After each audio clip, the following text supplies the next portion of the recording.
Assalamualaikum warahmatullahi wabarakatuh. Alhamdulillahi wa kafa.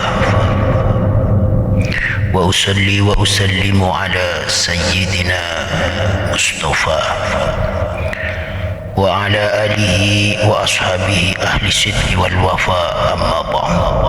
Ya ayyuhan nasu dhkuru ni'matallahi alaikum. Wahai manusia, ingatlah akan nikmat yang sudah Allah berikan kepada kula lan panjenengan. Nikmat bisa berupa panjang umur.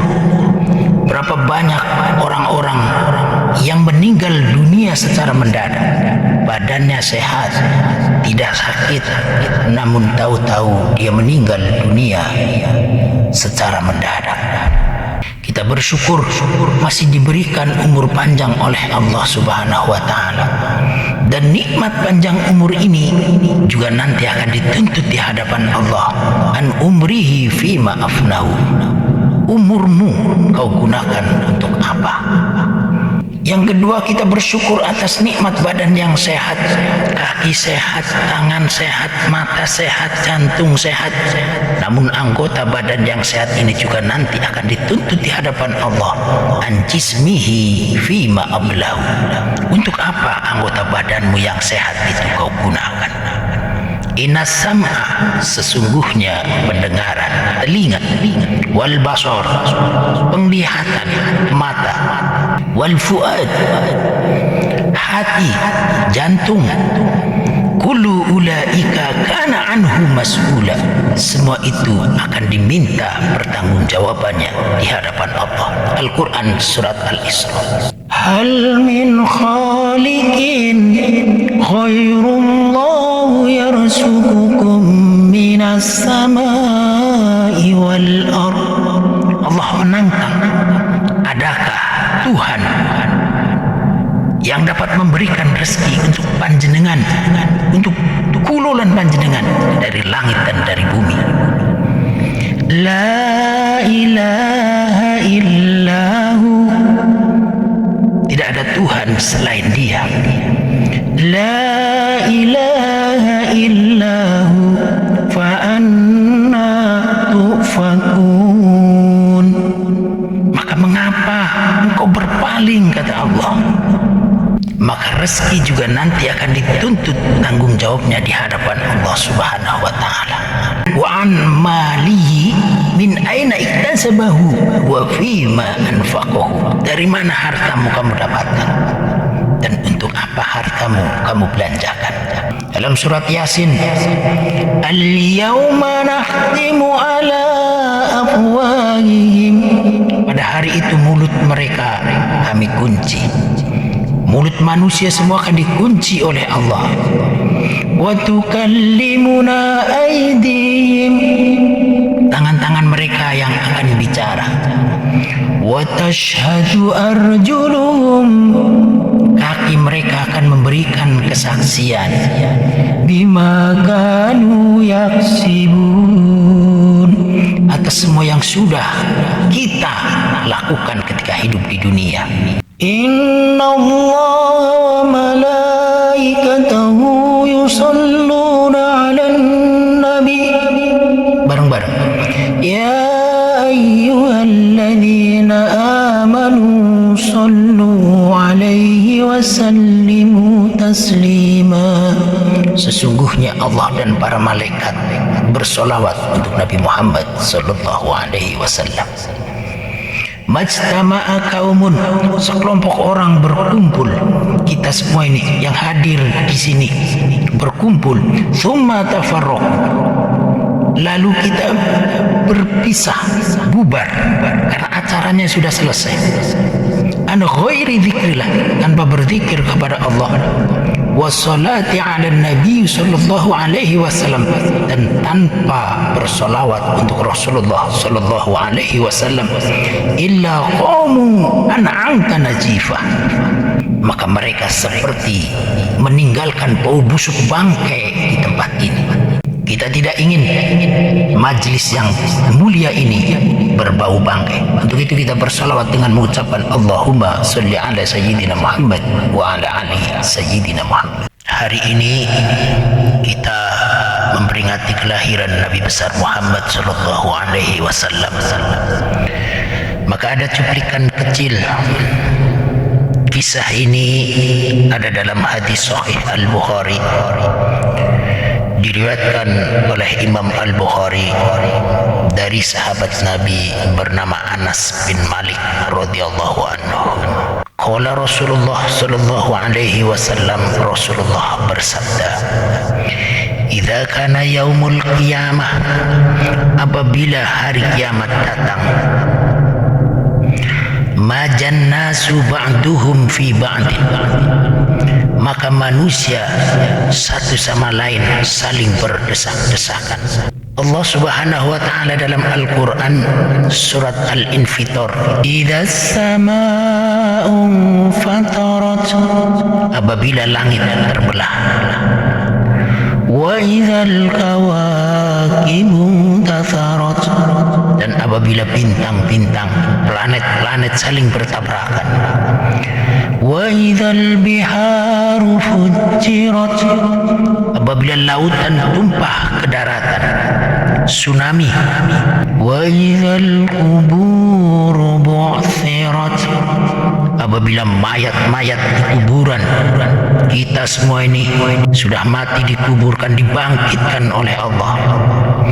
"Alimat nafsum ma qaddamat wa akharat," maka tiap-tiap jiwa, tiap-tiap orang akan mengetahui apa yang telah dikerjakan dan apa yang telah dilalaikan ketika hidup di dunia. Dalam ayat lain Allah juga berfirman, "Idza zulzilatil ardu zilzalaha," apabila bumi digoncangkan dengan goncangan yang dahsyat, "wa akhrajatil ardu athqalaha," bumi mengeluarkan beban-beban berat yang dikandungnya. Dalam ayat lain Allah juga menceritakan tentang hari akhir, "Yauma yakunun nasu kal farasil mabthuth," pada hari itu manusia seperti laron yang berterbangan.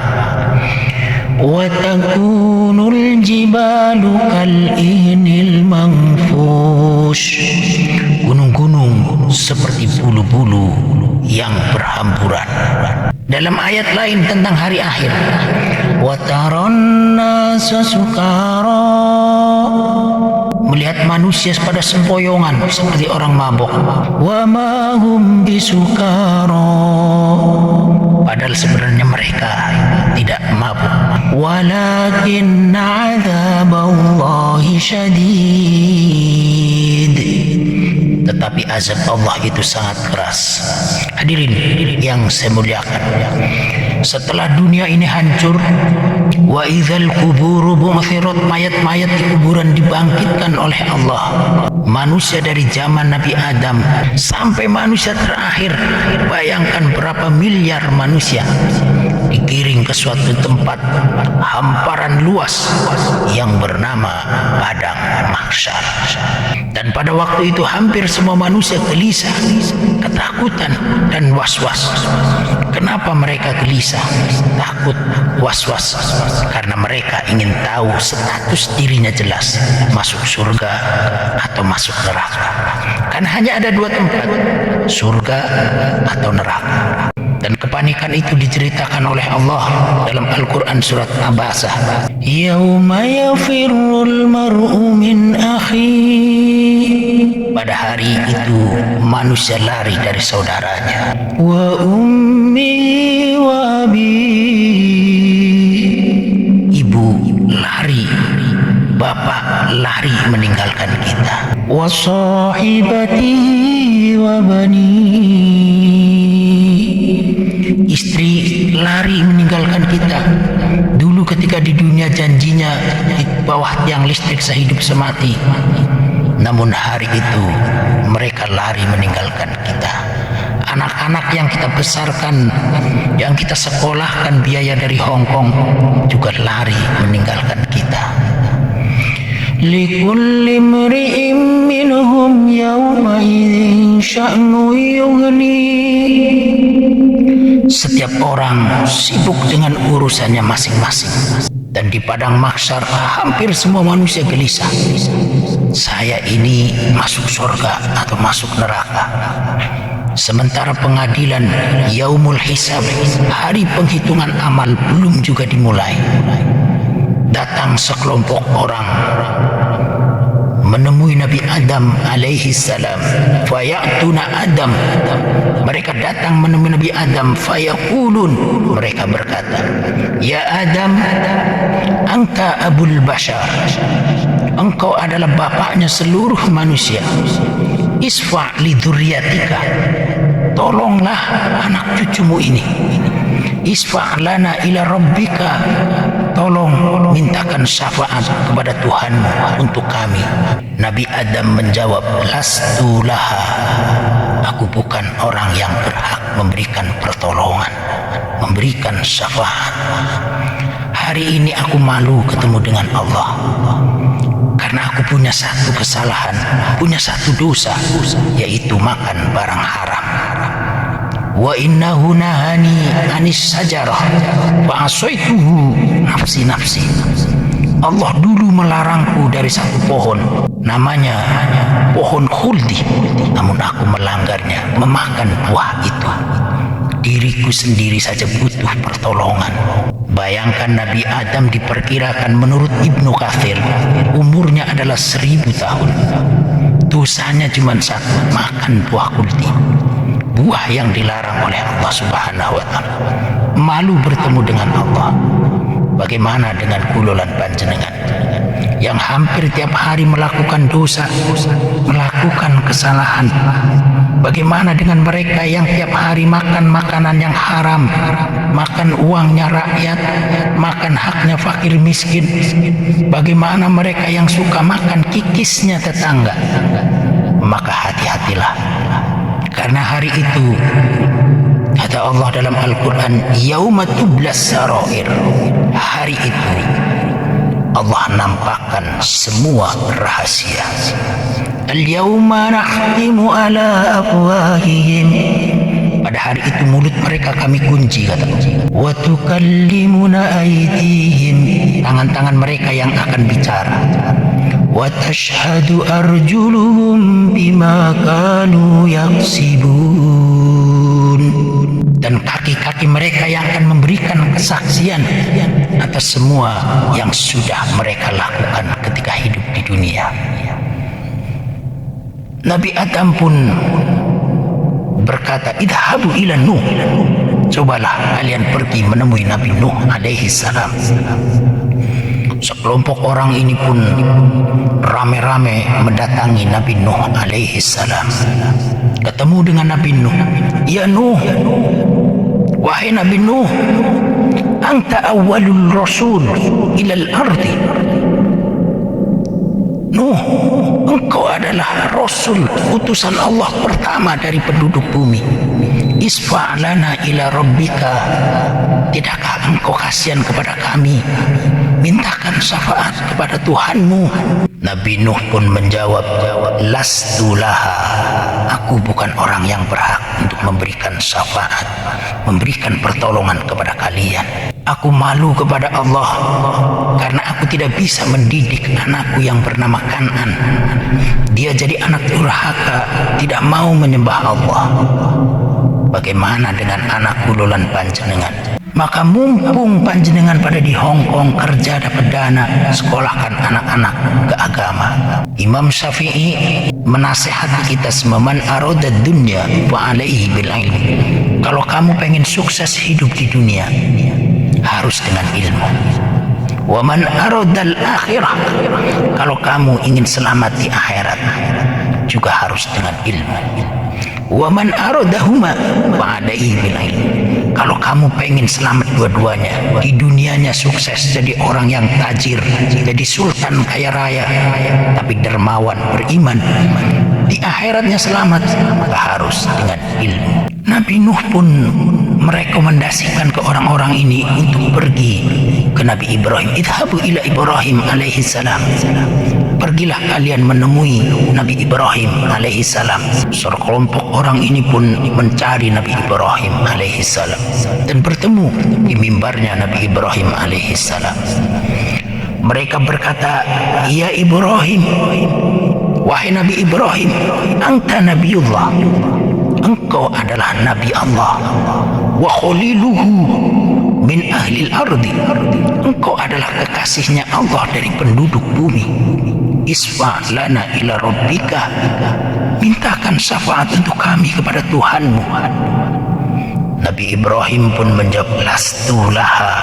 Aku bukan orang yang berhak untuk memberikan syafaat." Wa dzakara kadzabatihi, nafsi. Aku dahulu pernah berdusta, pernah berbohong 3 kali. Bayangkan, Nabi Ibrahim seumur hidupnya, menurut para ulama, Nabi Ibrahim berumur 175 tahun. Dalam 175 tahun, seumur hidupnya hanya 3 kali berbohong. Nabi Ibrahim malu bertemu dengan Allah. Bagaimana dengan gululan panjenengan?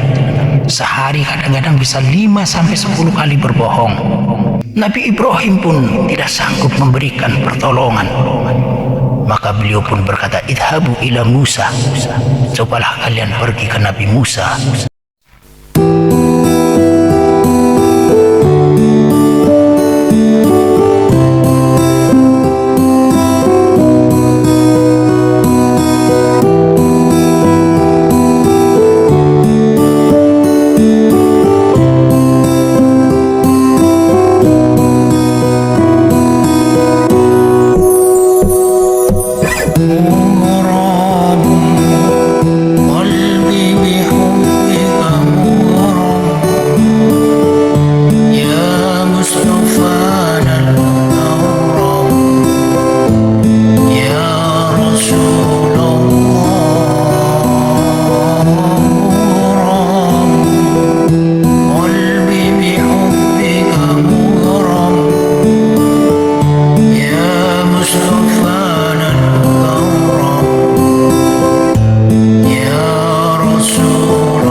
يا واشع